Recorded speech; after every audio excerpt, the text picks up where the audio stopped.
오늘 우리에게 주실 말씀 예레미야 49장 28절부터 33절까지 말씀입니다. 제가 봉독합니다. 바벨론의 느부갓네살 왕에게 공격을 받은 게달과 하솔 나라들에 대한 말씀이라. 여호와께서 이와 같이 말씀하시되 너희는 일어나 게달로 올라가서 동방 자손들을 황폐하게 하라. 너희는 그들의 장막과 양떼를 빼앗으며 휘장과 모든 기구와 낙타를 빼앗았다가 소유로 삼고 그들을 향하여 외치기를 두려움이 사방에 있다 할지니라. 여호와의 말씀이니라. 하솔 주민아 도망하라. 멀리 가서 깊은 곳에 살라. 이는 바벨론의 느부갓네살 왕이 너를 칠 모략과 너를 칠 계책을 세웠음이라. 여호와의 말씀이니라. 너는 일어나 고요하고도 평안히 사는 백성 곧 성문이나 문빗장이 없는 홀로 사는 국민을 치라. 그들의 낙타들은 노략물이 되겠고 그들의 많은 가축은 탈취를 당할 것이라. 내가 그 살적을 깎는 자들을 사면에 흩고 그 고난을 여러 곳에서 오게 하리라. 여호와의 말씀이니라. 하솔은 큰 뱀의 거처가 되어 영원히 황폐하리니 거기 사는 사람이나 그 가운데에 머물러 사는 사람이 아무도 없게 되리라 하시니라. 아멘. 우리가 살다 보면 우리에게 있는 그 아름다운 감성으로 인해서 우리가 마지막 남은 한 낙엽을 보고도 시인은 아름답게 그 언어로 자기의 감정을 표현합니다. 또한 하늘에 별이 뜨고 달이 지고 해가 뜨는 이런 것을 가지고도 음악가들은 한편의 아름다운 노래를 짓기도 합니다. 또한 인생의 우리 여러 가지 우여곡절을 바라보면서 어떤 글 쓰는 사람들은 아름다운 그 소설을 쓰기도 합니다. 또한 남녀들은 소래에 대한 그 모습으로 인해서 자기의 모든 사랑의 마음, 감정을 표현하기도 합니다. 이처럼 우리가 살아가는 이 모든 세계에서는 하나님께서 작은 것 하나에도 하나님의 능력을 나타내시고 작은 것 하나에서도 하나님의 놀라운 창조의 섭리, 우주적인 창조의 섭리를 나타내시는 것입니다.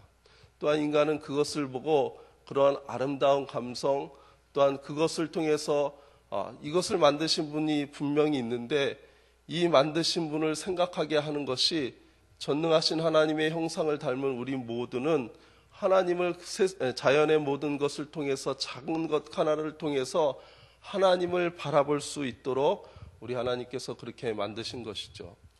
이탈리아 수학자 어떤 사람은 우리가 아름다움을 느끼는 요것을 가지고 우리가 어떻게 이 아름다움을 느낄까 이렇게 생각해서 황금 비율이라는 것을 발견하게 됩니다. 이것은 원래 있었던 건데 그 수학자가 세상에는 일정한 비율의 황금 비율이 있어서 이 비율에 맞으면 사람들이 아름다움을 느끼는구나 라고 생각해서 이 황금 비율을 발견해낸 거죠. 0.618, 0.382 이 비율입니다. 약 0.63 대 0.32 정도, 그 정도의 비율을 딱 보면 사람들의 아름다움을 느끼게 되는 거죠. 꽃의 가운데와 꽃 그 잎의 그 비율이 요 황금 비율입니다. 이것을 응용한 것이 작곡가들은 곡을 쓸 때 맨 앞에 요 황금 비율을 넣고 클라이막스를 넣고 곡을 쓰면 이 황금 비율에 따라 아름답게 그 클라이막스가 잘 표현된다고 해서 황금 비율을 도입하기도 합니다.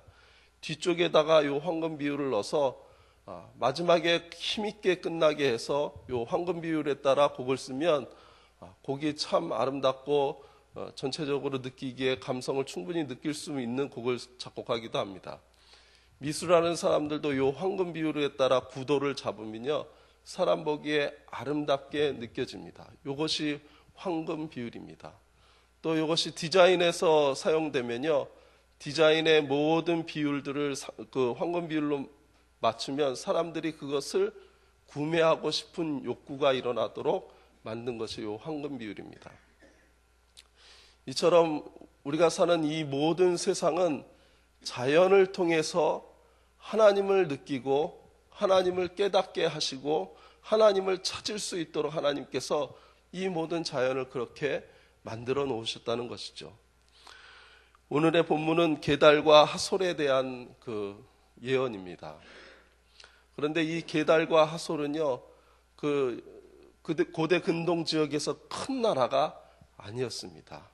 아주 작은 나라 중에 하나였습니다. 이 게달은 이스마엘의 자손들을 일컫는 말이 되었다가 지명이 된 게 게달입니다. 그 다음에 하솔은 그 사막의 동편에 사는 그 아라비아 고 사막 동편에 사는 민족인데 그렇게 큰 민족은 아니라는 것이죠. 그런데 하나님께서 이 두 민족을 향하여 하나님의 책망, 하나님의 진노, 하나님의 멸망케 하는 일들을 이루시겠다고 하시는 말씀이 오늘 본문의 말씀입니다. 우리 전능하신 하나님은 사람들은 돈이 많은 사람, 그다음에 권력이 센 사람, 이런 것에 집중해서 그런 사람들에게 관대하고 돈이 없고 가난한 사람들에게는 자기의 힘을 발휘하면서 어렵게 하는 일들이 있지만 우리 전능하신 하나님은 절대 그렇지 않다는 것이죠.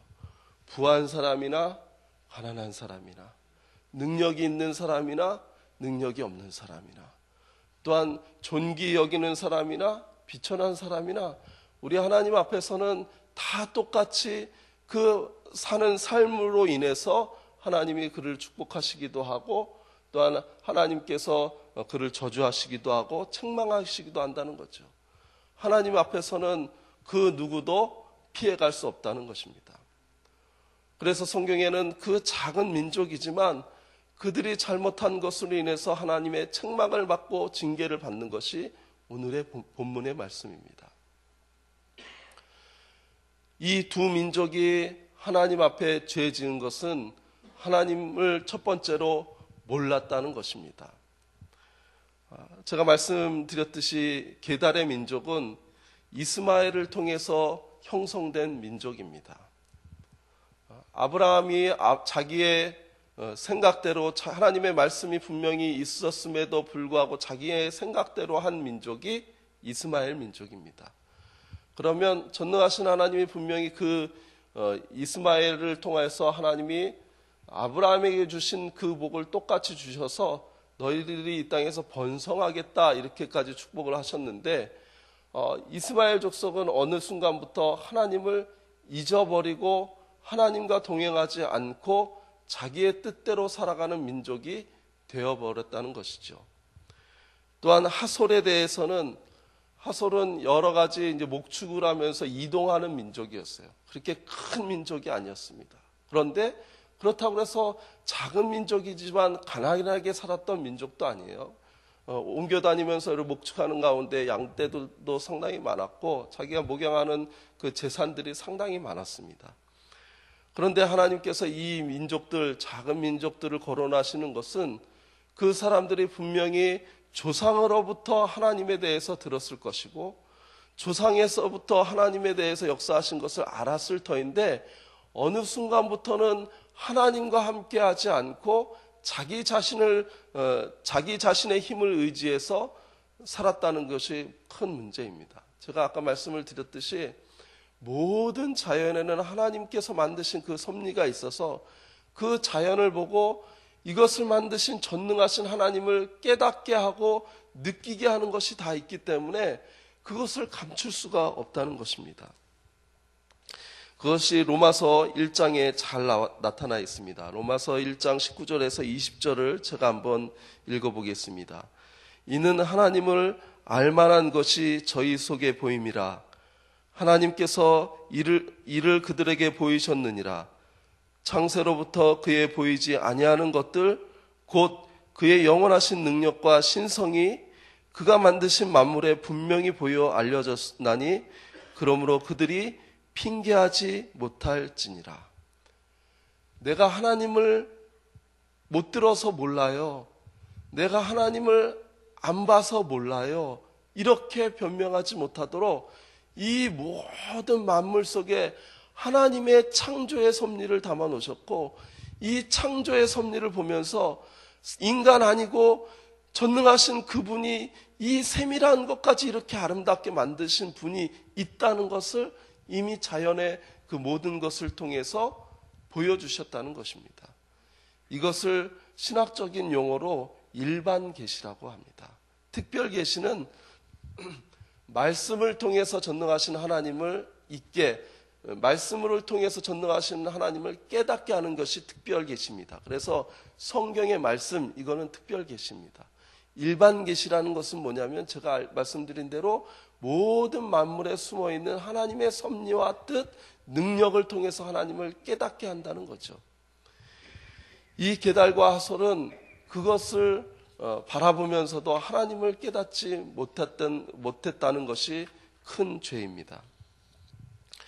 두 번째로 그들에게 있어서 31절에 보면 고요하고도 평안히 사는 백성이라고 그들을 표현하고 있습니다.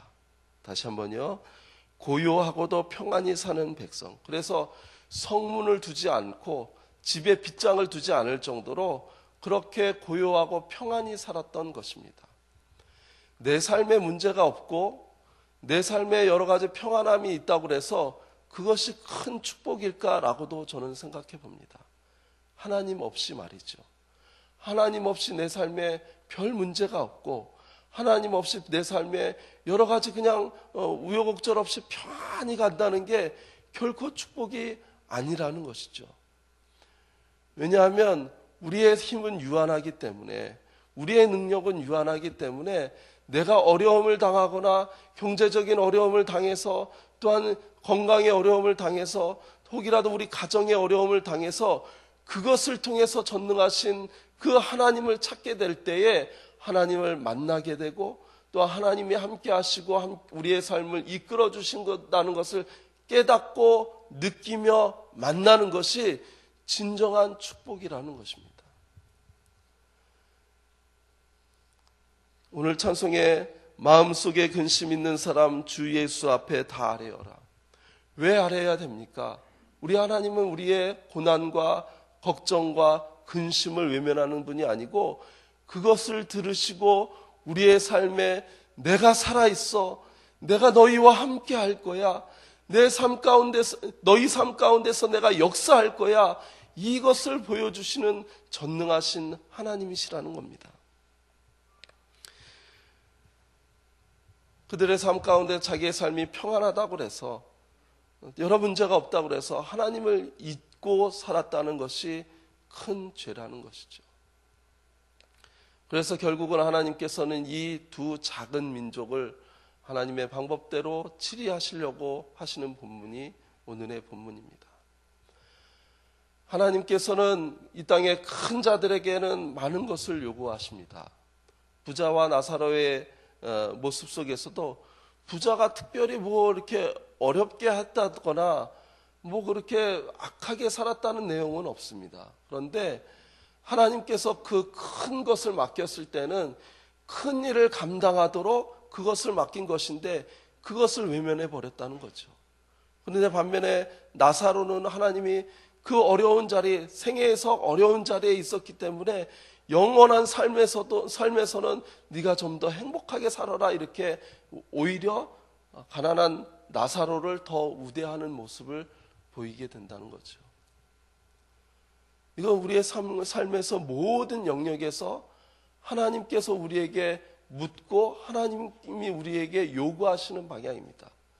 교회가 크면 클수록 할 일도 더 많고 하나님이 우리에게 맡겨주신 그 분량도 많다는 것입니다. 내가 남들보다 좀 능력이 있고 재능이 있으면 그 재능을 통해서 더욱더 하나님의 많은 일들을 하길 원하시는 것이 전능하신 하나님의 뜻이라는 거죠.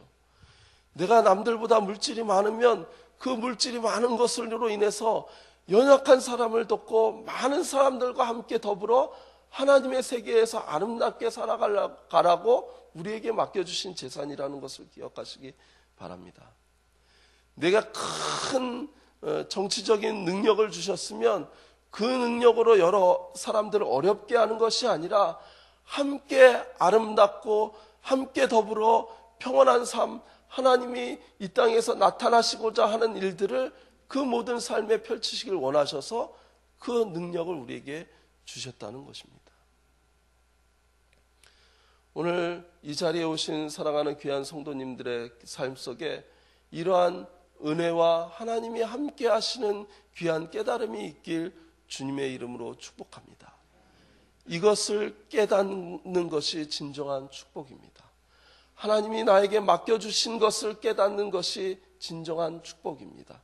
내가 평안히 산다고 해서 하나님을 잊어버리는 것이 아니라 비록 내 삶 속에 여러 가지 문제가 있고 여러 가지 좌절될 일이 있지만 그 속에서 하나님을 발견하고 그 속에서 전능하신 하나님의 뜻을 내가 깨닫게 돼서 그대로 살아가는 것이 이것이 진정한 축복이라는 것이죠.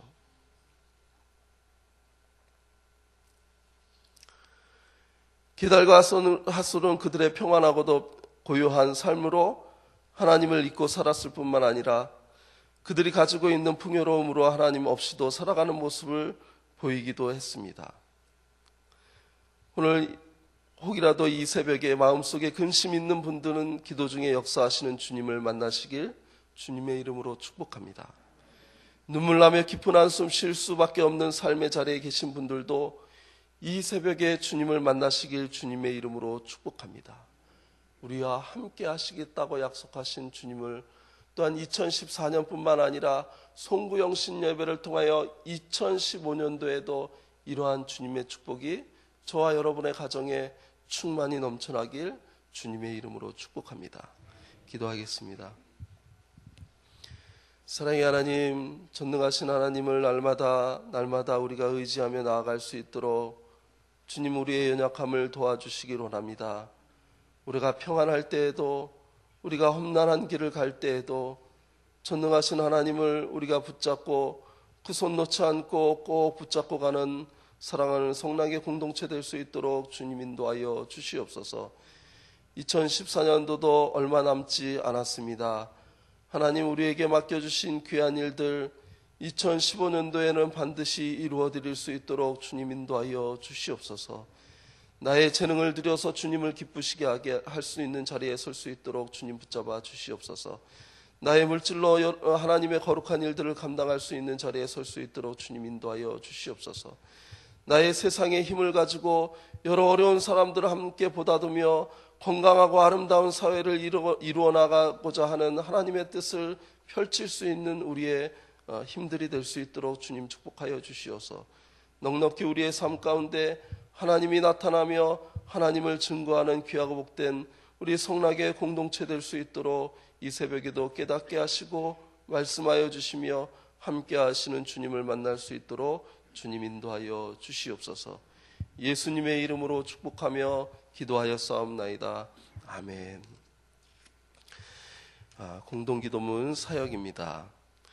성경대로 우리 사역의 지평이 온 누리를 품게 하옵소서. 위원회 사역, 교구 사역, 말씀 성경 대학 사역을 축복하셔서 말씀과 성령의 충만으로 인격과 일상이 거룩해지게 하소서.